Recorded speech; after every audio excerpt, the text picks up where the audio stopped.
नाम लखिंदर सिंह रीहल है और आज से 10 साल पहले मैं प्रभु में आया हूँ। सन 2002 को जो है प्रभु का वचन पहुँचा। उस समय मैं अपना गुरुद्वारे में एज ए प्रीस्ट में काम करता रहा और दोबारा जीवन के 25 साल समझ लीजिए मैंने गुरुद्वारे में एज ए प्रीस्ट काम किया, जिसमें 10-12 साल जो जबलपुर में अलग अलग गुरुद्वारों में काम करता रहा। उसके पश्चात पहले पंजाब साइड में काम करता रहा।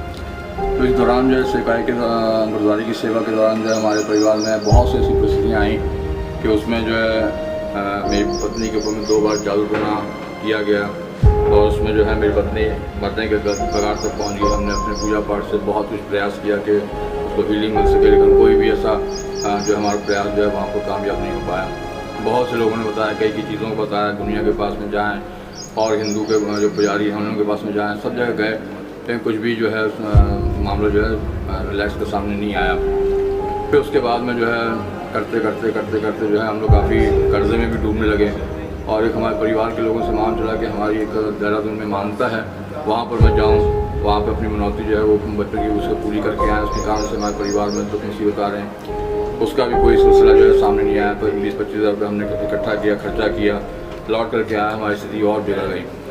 फिर मेरी मिसेज के ऊपर में किसी ने मूर्छ चलाई दिवाली की रात को और मैं गुरुद्वारे में सेवा कर रहा था। गुरुद्वारे में सेवा करते हुए वहाँ से फ्री हुआ, बाहर निकला, बरामदे में आया, देखा कि दोनों बच्चे मम्मी को होश में लाने का प्रयास कर रहे हैं। बेटे से पूछा, बेटा क्या हो गया? पापा मान ली क्या हुआ? मैंने एक पटाखा चलाया, जैसे ही पटाखा फूटा मम्मी बेहोश हो गई। मेरे को मालूम नहीं था कि क्या बात है क्या नहीं, लेकिन हमारे पहचान दुनिया से उनको बुलाया और उन्होंने बताया कि इसके ऊपर में किसी ने मूर्छ चलाई है, जो अक्सर दिवाली की रात को चलाई जाती है। लोग जो है जादू टोना करते हैं और उसमें या तो जिसके ऊपर मूर्छ चलाई गई या तो वो ख़त्म और या फिर जिसने चलाई है या वो ख़त्म हो जाता है। तो इस प्रकार से जो है उन्होंने जब बताया तो मेरे मन में एक प्रश्न आया कि मैं गुरुद्वारे में सेवा कर रहा हूँ, परमेश्वर का एक सेवक हूँ, नहीं 24 घंटे कम से कम 10-15 मिनट तो मैं अपने आत्मा से अपने आत्मा प्रभु का नाम लेता हूँगा, तो क्या उसके बनस्पत हमारे परिवार की सुरक्षा भी नहीं है क्या? तो इस प्रकार से जब मेरे मन में एक क्वेश्चन आया तो वो भाई जो आया उन्होंने अपना जो कुछ करना था वो भी करके चलते बने और उसके बावजूद भी मुझसे सही नहीं हुई। डॉक्टर्स के पास में जाना शुरू हो गया, जितने डॉक्टर्स जबलपुर के स्पेशल डॉक्टर उनके पास में गए, इलाज हुआ। डॉक्टर्स ने लास्ट में उन्होंने जवाब दिया ऐसे पेशेंट को 90 पैसे ऐसे ही रहते हैं। करते जो है ऐसा हुआ कि कल हम लोग 1.5 लाख के कर्जे में आ गए। एक जीप परचेज़ किया और जीप परचेज़ करने में शैतान ने जीप चलने नहीं दी, तो उसके चलते वो 1.5 लाख के कर्जे में आ गए। उन्होंने कैंटीन लिया था, यहाँ पर 506 आर्मी वर्कशॉप में कैंटीन लिया था, फौजी एरिया है, और 4 महीने कैंटीन चालू की हुआ। कारगिल की लड़ाई छिड़ी, पूरे फौजी खन लेकर लड़ाई में निकल गए, कैंटीन ठप हो गई। इस प्रकार से 27 सितंबर सन 2002 को हमारे जीवन में ऐसा दिन आया कि हमको ऐसा लगने लगा कि इस जीवन से तो मौत ज़्यादा बेहतर है। और मैंने और मेरी वाइफ ने ये प्लान बना लिया कि जो भी बच्चों को भोजन पसंद है वो बनाएं और उसमें पॉइजन मिक्स करके हम लोग खा के सो जाएँ, लाशों को कोई ना कोई ठिकाने लगा ही देगा।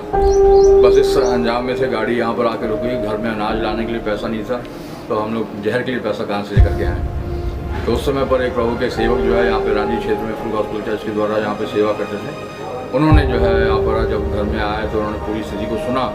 तो उन्होंने मुझसे कहा कि सरदार जी कहते आपकी समस्या का समाधान मेरे पास में है। मैंने कहा क्या? कहते यीशु मसीह। मैंने क्या मतलब? कहते आप यीशु मसीह पर विश्वास करिए, मैं आपकी दुआ करता हूँ, प्रभु आपकी मिसेज को चंगा भी करेगा और आपके कारोबार में आशीष और बरकत भी देगा। मैंने कहा अपने यीशु मसीह को आप अपने पास में रखिए, हमारे गुरु हैं, सब कुछ करेंगे। ये कब करेंगे? आप तो सुसाइड करने के लिए तुले हुए हो, तो मरने के बाद में आएंगे करने के लिए। जब उन्होंने 4-5 बार अपनी बात को रखा तो मेरे मन में आया कि ठीक है। मैंने कहा आप एक काम करो, आप दुआ करो, हम देखते हैं आपका यीशु मसीह क्या करता है।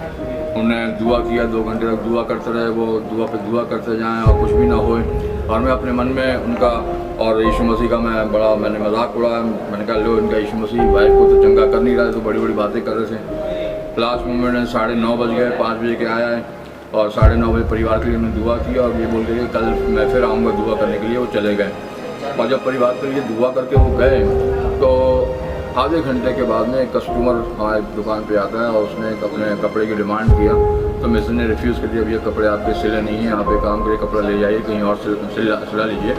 तो मेरे मन में एक बात आई, जब उन्होंने क्या किया, उन्होंने 100 रुपया निकाला और 100 रुपया निकाल के मिसेज को दिया। कहते दीदी आप एक काम करिए, आप जब ठीक हो जाएंगे आप कपड़े सिल करके स्टिच करके बच्चों के हाथ में घर भिजवा देना। तो मेरे मन में सबसे पहले चीज़ तो जो वहाँ पर सुसाइड का जो विचार आ रहा था मेरे मन में वो दूर हुआ और मेरे मन में एक ये बात आई कि क्या वाकई में इनका यीशु मसीह प्रार्थना सुनता है।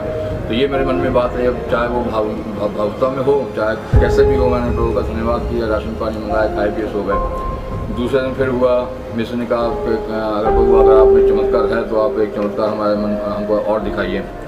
तब एक कस्टमर आया जो 1.5 साल पहले मिसेस से सूट सिलवा के ले गया था, उसने पेमेंट नहीं किया था और वाइफ को भी दिमाग से सारी बात निकल गई थी। उनने जो है वो कस्टमर आया, उसने मिसेस को रिमाइंड करवाया, पेमेंट किया और 2 सूट सिलने के लिए और डाल दिया। और इसी बीच वो भाई फिर से आया दुआ करने के लिए और फिर उन्होंने पूरा पश्चाताप के बारे में बताया कि यीशु मसीह ने आपके पापों के लिए अपने आप को दिया है, आप यदि इस पर विश्वास करेंगे आपका संबंध परमेश्वर के साथ में कायम होगा। बहुत सी और बातों को बताया, लेकिन मेरे काफ़ी आर्गूमेंट्स हम चलते रहे। उन्होंने कहा था आप एक प्रार्थना जो है फुल गॉस्पेल चर्च जो है आप आइए वहाँ पर। तो मैं इस बात पर अडिग रहा कि मैं भी चर्च का अपने गुरुद्वारे का मैं प्रीस्ट रहा हूँ, पुजारी रहा हूँ। मैं अगर चर्च जाऊँगा हमारे सिख समुदाय के लोग, परिवार के, समाज के लोग देखेंगे तो क्या बोलेंगे। तो आखिर ये बात हुई कि आप एक बार चर्च आइए, अगर आपको अच्छा लगेगा आप दोबारा आना, नहीं अच्छा लगेगा आप मत आइएगा। नहीं ठीक है। तो उन्होंने हमको एक पश्चाताप की छोटी सी एक प्रार्थना उन्होंने हमको सिखाया और उसके बाद में 29 सितंबर सन 2002 को हमारा पूरा परिवार चर्च जाता है। जैसे हमने चर्च में अपना एंट्रेंस दिया, वहाँ पे हमने देखा कि एक सिख फैमिली जो है और चर्च में बैठी हुई थी।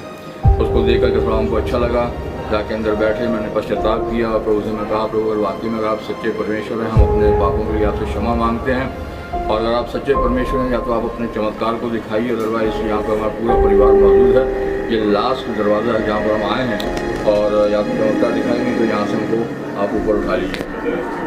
इतना कहने के बाद में साइलेंटली 5 मिनट में वहाँ पर साइलेंट हम लोग बैठे होंगे। जैसे चर्च में वर्शिप शुरू होती है और मेरी आंखों से, वाइफ की आंखों से, बच्चों की आंखों से ऐसे आंसू बहने शुरू हुए जैसे उसने पानी का नल चालू कर दिया। 1 घंटे तक हम लोग रो रहे हैं, हमें कोई होश नहीं, हम लोग कहाँ खड़े हैं, हमारे आगे पीछे कौन खड़ा है। उसी आराधना के दौरान में एक आत्मा में शांति से महसूस हुई, नयापन सा लगने लगा। और उसके बाद जब बाइबल में सब भाई साहब ने वहाँ पर प्रीचिंग किया, बहुत कुछ हमको सुकून सा लगने लगा। जब संडे सर्विस समाप्त हुई तो बाहर निकले तो मिसेस से पूछा, मिसेस को प्रभु ने उसी दिन छुआ और जितनी उसको बीमारियां थी उससे प्रभु ने उनको चंगाई दिया। घर पहुंचे 2-3 दिन में अंजल को प्रभु ने आशीष और बरकत दिया। 5वें दिन मैं सपना देख रहा हूं कि जहां पर मुर्दे जलाए जाते हैं वहां पर शमशान घाट में मैं चिता पे लेटा हुआ हूं। मेरे बाजू में एक चिता और वहाँ पर कोई दूसरा आदमी लेटा हुआ है। लेफ्ट हैंड में मेरी वाइफ खड़ी है, उसकी पीठ में तरफ में, और मेरे सामने काफ़ी लोग बैठे हुए हैं, सबकी पीठ में तरफ में, और मेरे बिल्कुल जस्ट बाजू में घुटनों के बल में यीशु मसीह सफ़ेद कपड़ों में बैठे हैं। मेरे को एक स्पर्श दिया और स्पर्श देने के बाद में जो है वो अदृश्य हो गए। जब मैं उठा तो मैंने एहसास किया कि सन 70-71 में सदर में सेंट लॉइस स्कूल है, वहाँ पर 7th-8th क्लास का मैं स्टूडेंट था।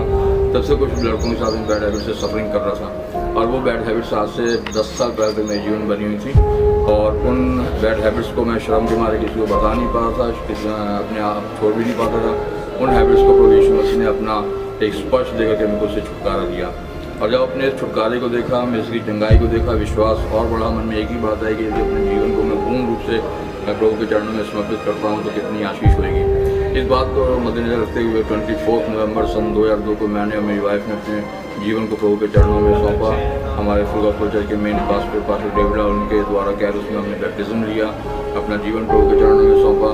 उसके साथ साथ में उनको ड्रिंक करने की हैबिट थी, प्रभु ने उससे छुटकारा दिया। दांतों में पायरिया होने के कारण एक बुढ़ाकू मंजन आता है, उसको 18 साल से डेली 20 टाइम्स करता था, उससे प्रभु ने छुटकारा दिया। फिर उसके साथ साथ में जो है 12 साल से बहुत मात्रा में तम्बाकू जो है खाने की आदत थी, उससे मेरे को प्रभु ने छुटकारा दिया। इस प्रकार से प्रभु ने हमारे जीवन को सेव किया। फिर धीरे धीरे जब प्रभु के साथ में बाइबल पढ़ना, प्रार्थना करना, संगति शुरू हुई, परमेश्वर ने सेवकाई की कॉलिंग दिया। उस बाबत मैंने अपने पास्टर से मैंने शेयर किया। तो आज हमारे जो फुल गॉस्पेल चर्च की ब्रांच जहाँ पर रांची में है, वहीं पर मेरे साथ में एक पास्टर और है, पास्टर सैमसन मसीह, और हम लोग दोनों यहाँ पर प्रभु की सेवा हम यहाँ पर कर रहे हैं। तो ये मेरी गवाही है और हमने देखिए इसको सुन करके बहुत से लोग प्रभु की आशीष को प्राप्त करें।